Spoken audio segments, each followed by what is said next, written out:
Friends, स्वागत है आपके YouTube channel morning today target में। आज आपके लिए लेके आए हैं सीडीपी के प्रीवियस ईयर क्वेश्चन पेपर, जो आपके आने वाले एग्जाम के लिए काफ़ी ज़्यादा इंपॉर्टेंट है। जैसा कि आप सभी जानते हैं कि प्रीवियस ईयर क्वेश्चन पेपर काफ़ी ज़्यादा इंपॉर्टेंट होता है किसी भी एग्जाम को क्लियर करने के लिए।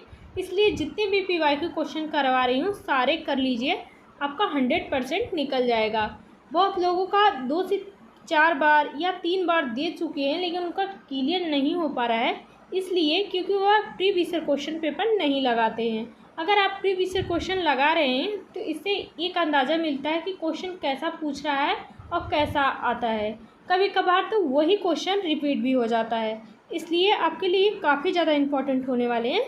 तो लास्ट तक ज़रूर बने रहिएगा और देखिए आपका स्कोर कितना बन रहा है। तो चलते हैं क्वेश्चन पे। पहला है, बच्चों का विकास इनमें से किसका परिणाम होता है? तो केवल आनुवंशिकता, केवल वातावरण, विद्यालय और शिक्षा का। और चौथा ऑप्शन हो जाएगा आनुवंशिकता और वातावरण के बीच परस्पर अंतःक्रिया का।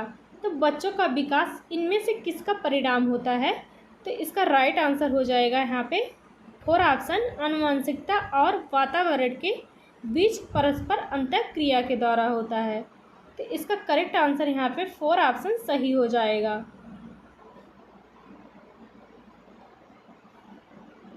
नेक्स्ट क्वेश्चन है, एक विद्यालय बैडमिंटन प्रतियोगिता के लिए विद्यार्थियों का चयन करते समय लड़कों को प्राथमिकता देता है और संगीत प्रतियोगिता के लिए लड़कियों को प्राथमिकता देता है। यह क्या सूचित करता है? तो जेंडर अस्थायित्व, जेंडर पहचान, जेंडर समानता। चौथा ऑप्शन हो जाएगा जेंडर रूढ़िवादिता। तो एक विद्यालय में बैडमिंटन प्रतियोगिता के लिए विद्यार्थियों का चयन करते समय लड़कों को प्राथमिकता देता है बैडमिंटन के लिए, लड़कियों को संगीत प्रतियोगिता के लिए। तो यह क्या दर्शाता है? तो यह जेंडर रूढ़िवादिता हो जाएगा। इसका करेक्ट आंसर यहाँ पे 4 ऑप्शन सही हो जाएगा।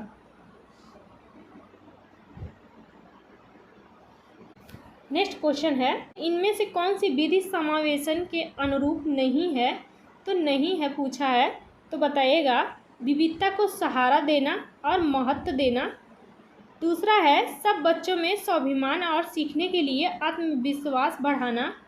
तीसरा ऑप्शन है शारीरिक सामाजिक प्रवृत्ति संबंधी बाधाओं को दूर करना। चौथा ऑप्शन हो जाएगा श्रवण अक्षमता वाले बच्चों के लिए अलग विद्यालय का प्रावधान करना। तो इसमें से कौन सा समावेशन के अनुरूप नहीं हो जाएगा? तो इसका राइट आंसर यहाँ पे 4 ऑप्शन हो जाएगा, श्रवण अक्षमता वाले बच्चों के लिए अलग विद्यालय का प्रावधान करना। तो ही आपका समावेशन के अनुरूप नहीं होगा, इसलिए इसका राइट आंसर यहाँ पे 4 ऑप्शन सही हो जाएगा। नेक्स्ट क्वेश्चन है, अबीर की कक्षा में बच्चे शिक्षक सहपाठियों के साथ विविध प्रकार के चुनौतीपूर्ण क्रियाकलापों में भाग लेते हैं और मिलजुल कर ज्ञान का निर्माण करते हैं। इस प्रकार की कक्षा क्या कहलाती है?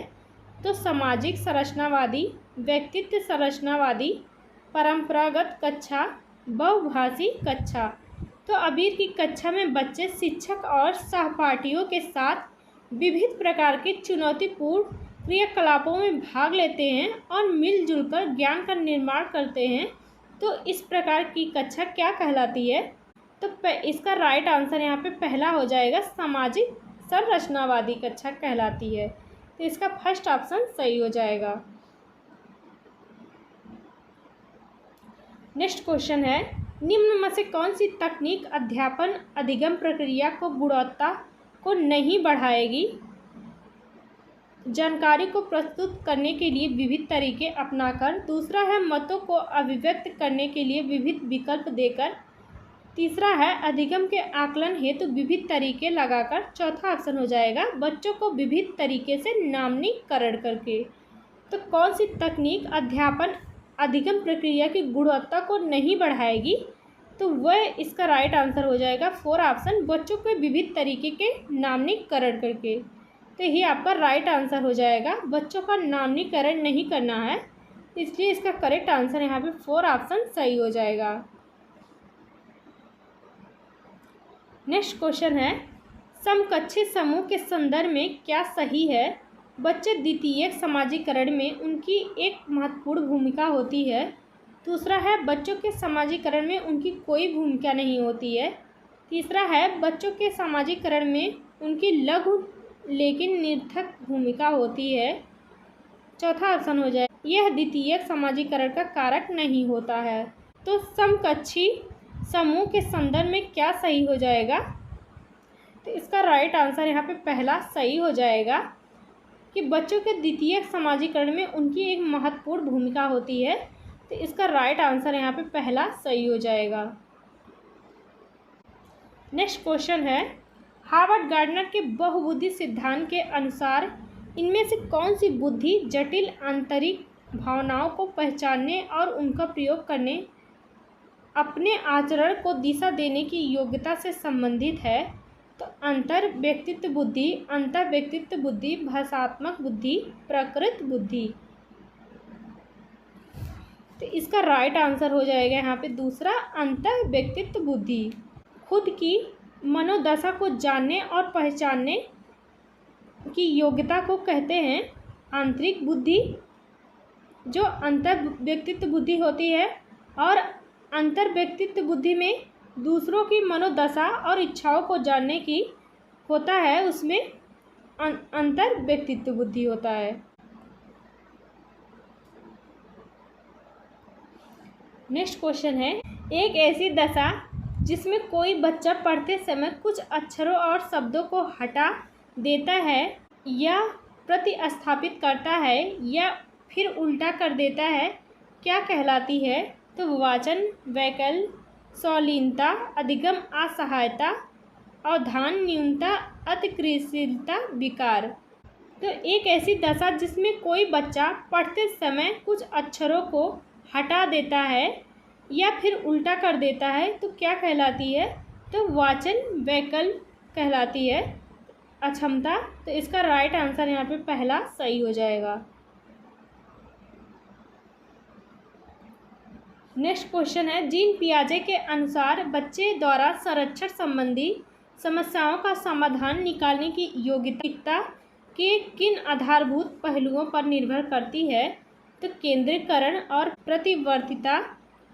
दूसरा है क्षतिपूर्ण एवं वर्गीकरण। तीसरा है विकेंद्रीकरण एवं प्रतिवर्तिता।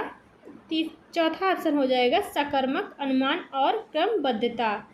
तो जीन पियाजे के अनुसार बच्चे द्वारा संरक्षण संबंधी समस्याओं का समाधान निकालने की योग्यता तार्किकता के किन आधारभूत पहलुओं पर निर्भर करती है? तो इसका राइट आंसर हो जाएगा यहाँ पे सी ऑप्शन हो जाएगा, विकेंद्रीकरण एवं प्रतिवर्तिता। तो इसका करेक्ट आंसर यहाँ पे तीसरा सही हो जाएगा। नेक्स्ट क्वेश्चन है, वंचित पृष्ठभूमि से आने वाले बच्चों के अधिगम एवं विकास के संदर्भ में कौन सा कारक संभावित जोखिम वाला है? पहला है अध्यापकों की उनकी क्षमताओं के बारे में नकारात्मक सोच और उनके प्रति बहुत कम अपेक्षाएं।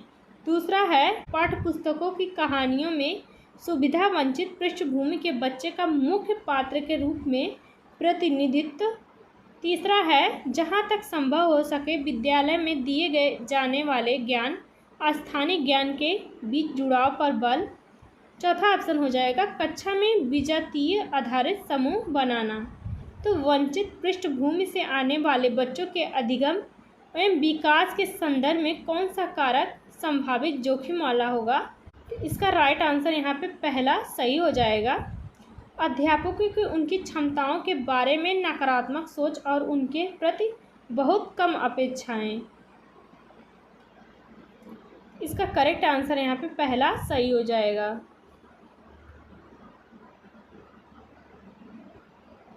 नेक्स्ट क्वेश्चन है, निम्न में से कौन सा सवाल प्रक्रियात्मक ज्ञान से संबंधित है? तो अमेरिका की राजधानी क्या है? दूसरा है मानचित्र और ग्लोब में क्या अंतर है? तीसरा है 3 अंकों वाली संख्याओं को जोड़ने का तरीका क्या है? चौथा ऑप्शन हो जाएगा प्रकाश संश्लेषण की परिभाषा क्या है? तो कौन सा सवाल प्रक्रियात्मक ज्ञान से संबंधित होगा? तो इसका राइट आंसर तीसरा हो जाएगा, 3 अंकों वाली संख्याओं को जोड़ने का क्या तरीका है। तो यही आपका राइट आंसर सही हो जाएगा। नेक्स्ट क्वेश्चन है, जब बच्चे गलतियां करते हैं तो उन्हें कक्षा में महत्व नहीं देना चाहिए। दूसरा है, उन्हें कार्य को बार बार दोहराने के लिए कहना चाहिए जब तक कि वे गलती करना छोड़ ना दें। तीसरा है, उन्हें कक्षा के अलग खंड में बैठाना चाहिए। चौथा ऑप्शन हो जाएगा, शिक्षक को बच्चे की सोचने समझने प्रक्रिया को समझाने के लिए उसके साथ चर्चा करनी चाहिए। जब बच्चे गलतियां करते हैं तो शिक्षक को बच्चों की सोचने समझने की प्रक्रिया को समझाने के लिए उसके साथ चर्चा करनी चाहिए। इसका राइट आंसर यहाँ पे डी ऑप्शन सही हो जाएगा। नेक्स्ट क्वेश्चन है, विकास के चरणों के संदर्भ में 2 से 6 वर्ष तक की अवस्था को क्या कहा जाता है? तो प्रारंभिक बाल्यावस्था, मध्य बाल्यावस्था, शैशवावस्था, किशोरावस्था। तो विकास के चरणों के संदर्भ में 2 से 6 तक की अवस्था को क्या कहा जाता है? तो प्रारंभिक बाल्यावस्था कहा जाता है। तो इसका करेक्ट आंसर यहाँ पे पहला सही हो जाएगा। नेक्स्ट क्वेश्चन है, आकलन का उद्देश्य क्या है? बच्चों को भयमुक्त परिवेश में अध्ययन करने के लिए प्रेरित करना। दूसरा है, बच्चों को धीमी गति से सीखने वाले प्रखर एवं समस्यात्मक रूपों में चिन्हित करना। तीसरा है, अधिगम पर विश्वसनीय प्रतिपुष्टि देना। चौथा ऑप्शन हो जाएगा, कक्षा में प्रतियोगिताओं को प्रोत्साहित करना। तो आकलन का क्या उद्देश्य होना चाहिए? तो इसका राइट आंसर हो जाएगा तीसरा, अधिगम पर विश्वसनीय प्रतिपुष्टि देना। तो इसका करेक्ट आंसर यहाँ पे तीसरा सही हो जाएगा। नेक्स्ट क्वेश्चन है, अभिकथन ए अहमद प्रभावशाली समस्या समाधान को संपन्न करने के लिए कक्षा के बच्चों को समांतर रूप से सोचने के लिए कहता है। कारण है बच्चे सार्थक तरीके से सीखते हैं जब अध्यापक उन्हें मौका देते हैं कि पहले वे जो जानते हैं उससे संबंध बनाएं। तो इसका करेक्ट आंसर हो जाएगा ये आर दोनों सही है। आर सही व्याख्या करता है ये की, तो इसका करेक्ट आंसर यहाँ पे पहला सही हो जाएगा। नेक्स्ट क्वेश्चन है, निम्नलिखित में से कौन सा कक्षा में सामाजिक भावनात्मक अधिगम को संपन्न करता है? तो शिक्षार्थियों में प्रतियोगिता को बढ़ावा देना। दूसरा है, जबरदस्ती थोपे गए अनुशासन का प्रयोग करना। तीसरा ऑप्शन हो जाएगा, तदनुभूति रखने एवं बात सुनने वाले अध्यापक। चौथा ऑप्शन है, अच्छे अंक लाने का दबाव। तो कौन सा सामाजिक भावनात्मक अधिगम को संपन्न करता है? तो इसका राइट आंसर हो जाएगा तीसरा, तदनुभूति रखने वाले बात सुनने वाले अध्यापक। इसका करेक्ट आंसर यहाँ पे तीसरा सही हो जाएगा। एक शिक्षक होने के नाते आप अपने छात्रों में समस्या समाधान क्षमताओं को किस प्रकार सुसाध्य कर सकते हैं? तो अपने विद्यार्थियों में डर की भावना पैदा करके, तो बच्चों में डर की भावना नहीं पैदा करनी चाहिए। दूसरा है, समस्याओं के हल हेतु अटल तरीके के इस्तेमाल को बढ़ावा देना। तीसरा है, समरूपों के इस्तेमाल को बढ़ावा देना। चौथा ऑप्शन हो जाएगा, निष्क्रिय रटन पद्धतियों के इस्तेमाल को बढ़ावा देना। तो एक शिक्षक होने के नाते आप अपने छात्रों के समस्या समाधान क्षमताओं को किस प्रकार आप सुसाध्य कर सकते हैं? तो इसका राइट आंसर हो जाएगा यहाँ पे तीसरा, समरूपों के इस्तेमाल को बढ़ावा देकर। इसका करेक्ट आंसर यहाँ पे तीसरा सही हो जाएगा।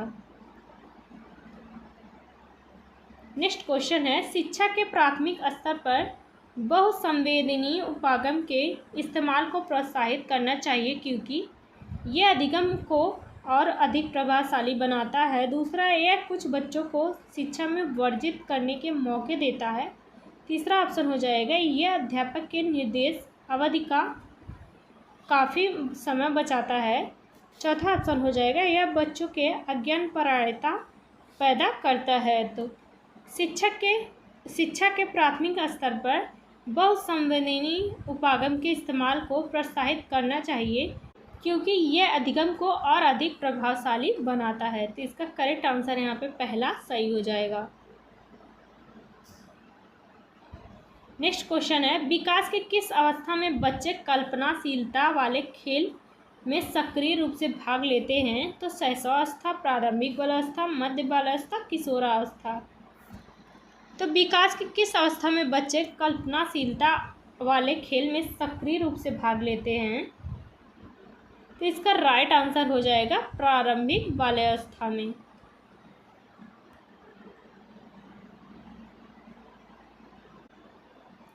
नेक्स्ट क्वेश्चन है, एक अध्यापिका अपनी कक्षा के लिए लेव वाइगोत्स्की के सामाजिक संरचनावादी सिद्धांतों पर आधारित शिक्षण अधिगम प्रक्रिया तैयार करना चाहती हैं। उन्हें निम्न में से किसके प्रयोग से बचना चाहिए? तो सामाजिक संदर्भों पर आधारित शिक्षण अधिगम की अभिकल्पना करना। दूसरा है विद्यार्थियों के अधिगम प्रयासों का गहन अवलोकन करना। तीसरा हो जाएगा अधिगम के आकलन के लिए मानकीकृत परीक्षाओं का इस्तेमाल। चौथा ऑप्शन हो जाएगा आवश्यकता के अनुसार पाठ या प्रयोग।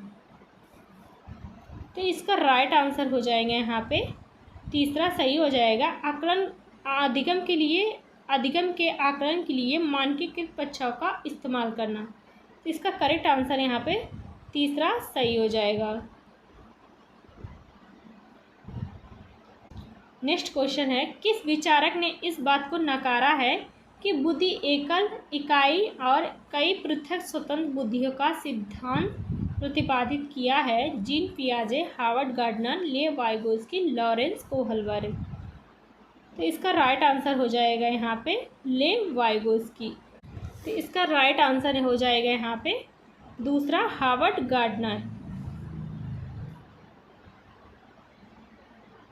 नेक्स्ट क्वेश्चन है, जेंडर जन्म के समय निर्धारित होता है, अनुवांशिक विशिष्टताओं द्वारा पूर्व निर्धारित होता है। तीसरा है सामाजिक संरचनाओं द्वारा आरोपित होता है। चौथा ऑप्शन है एक आंतरिक गुण है। तो जेंडर क्या होता है? तो इसका राइट आंसर यहाँ पे तीसरा हो जाएगा, यह सामाजिक संरचनाओं द्वारा आरोपित होता है। इसका करेक्ट आंसर यहाँ पे तीसरा सही हो जाएगा। नेक्स्ट क्वेश्चन है, लॉरेंस कोहलबर्ग के अनुसार 7-8 वर्षीय बच्चों में नैतिक निर्णय लेने का आधार क्या है? तो सामाजिक व्यवस्था बनाए रखना, सामाजिक अनुबंधन बनाए रखना, दंड और आज्ञा पालन। चौथा ऑप्शन हो जाएगा सार्वभौमिक नैतिक सिद्धांत। तो लॉरेंस कोहलबर्ग के अनुसार 7-8 वर्षीय बच्चों में नैतिक निर्णय लेने का क्या आधार होता है? तो इसका राइट आंसर यहाँ पे तीसरा हो जाएगा दंड और आज्ञा पालन। तो इसका करेक्ट आंसर यहाँ पे तीसरा सही हो जाएगा। नेक्स्ट क्वेश्चन है, किस स्तर पर बच्चों में अपने आसपास की दुनिया के बारे में एक जीववादी दृष्टिकोण होता है और वे मानते हैं कि पेड़ पौधे और चलते हुए बादलों और लुढ़कते पत्थरों की मानसाएं और इरादे हो सकते हैं? तो संवेदी चालक अवस्था, पूर्ण संक्रियात्मक अवस्था, मूर्त संक्रियात्मक, अमूर्त संक्रियात्मक। इसका राइट आंसर हो जाएगा यहाँ पे पूर्व संक्रियात्मक अवस्था। नेक्स्ट क्वेश्चन है, एक बच्ची लिखाई में निरंतर कठिनाई का सामना करती है। उसे अक्षर बनाने और शब्दों के बीच अंतराल करने में चुनौती महसूस होती है। यह लक्षण किस अधिगम विकार को इशारा करता है? तो पठन वैकल्य, आलेख वैकल्य, गणन वैकल्य, ध्यान अति सक्रियता विकार।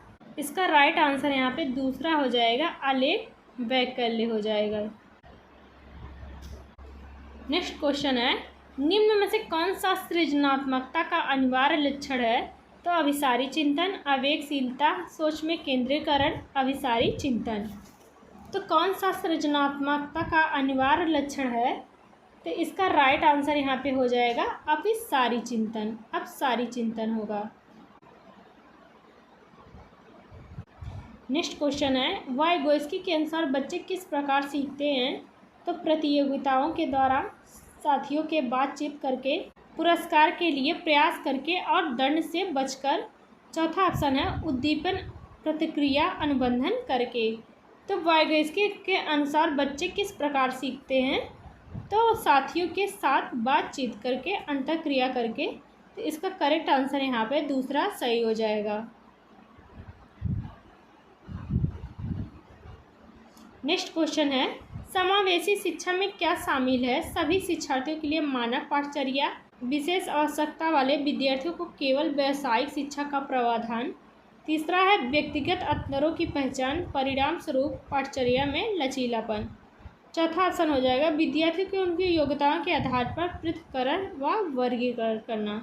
तो समावेशी शिक्षा में क्या शामिल होता है? तो इसका राइट आंसर यहाँ पे तीसरा हो जाएगा व्यक्तिगत अंतरों की पहचान के परिणाम स्वरूप पाठचर्या में लचीलापन। तो यही आपका राइट आंसर सही हो जाएगा।